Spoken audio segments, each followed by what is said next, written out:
Ada sebuah postingan yang mengatakan bahwa Buto Ijo sebenarnya adalah korban kelicikan wanita yang mengingkari janji.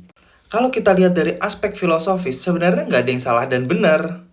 Gue dengan segala hormat memberikan apresiasi dan juga bantahan kepada kreator yang menulis ini.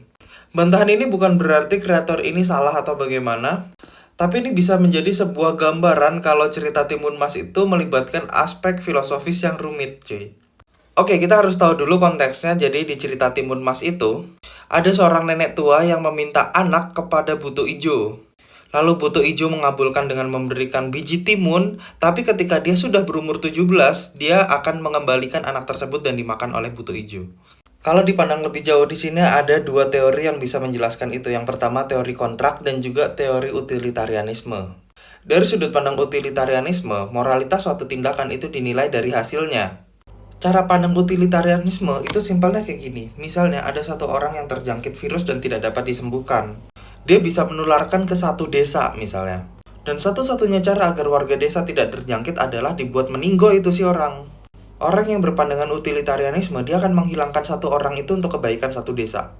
Kalau balik lagi ke ceritanya Timun Mas, perjanjian yang dibuat antara Buto Ijo dan nenek-nenek itu lebih banyak memberikan penderitaan daripada kebaikannya.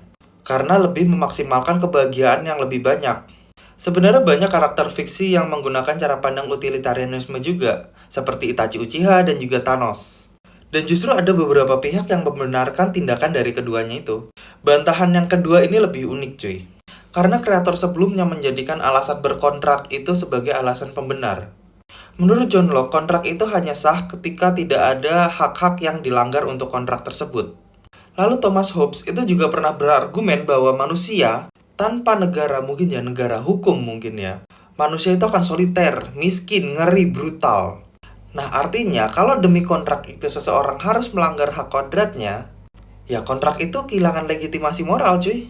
Selain itu juga melanggar esensi dari kontrak itu sendiri, keadilan dan juga perlindungan.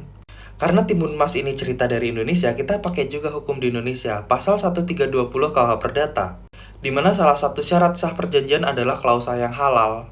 Dan karena itu syarat objektif, jadi kalau misalnya tidak terpenuhi maka perjanjian itu batal demi hukum. Dan berarti kesimpulannya, mamanya Timun Mas itu tidak harus memenuhi perjanjian itu, atau perjanjian itu dianggap nggak ada sebelumnya. Dan kalau dari sudut pandang utilitarianisme, justru mamanya Timun Mas telah menyelamatkan satu nyawa.